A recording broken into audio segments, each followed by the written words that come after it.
శ్రీ పరమాత్మనే నమః. శ్రీ గురుభ్యో నమః. గురువాయూపురాధీశం విష్ణుం నారాయణం హరిం వాసుదేవం జగన్నాథం కృష్ణం వందే జగద్గురుం.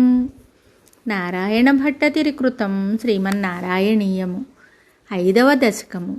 విరాట్ పురుషోత్పత్తి. 3వ శ్లోకము. ఏవం చద్విపరార్థకాల విగతా వీక్షాం శుశ్రూక్షాత్మికాం బిభ్రాణే త్వయి చుక్షుభే త్రిభువనీ భావాయ మాయా స్వయం.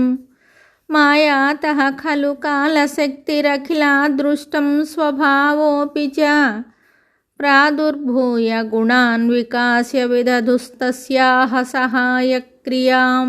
ఈ శ్లోకమునకు భావము: ఈ విధంగా మహాప్రళయము బ్రహ్మ యొక్క ఆయుర్దాయమనదగిన ద్విపరార్థ కాలముండును. ఆ ప్రళయకాలము గడిచిన తరువాత నీవు ఈ చరాచర సృష్టి చేయదలచి ఒక్కసారి చూస్తావు. ఆ సమయమున నీ మాయ విశ్వసృష్టికై తనంతట తాను క్షోభము చెందును, అనగా త్రిగుణముల సామ్యావస్థ నశించును.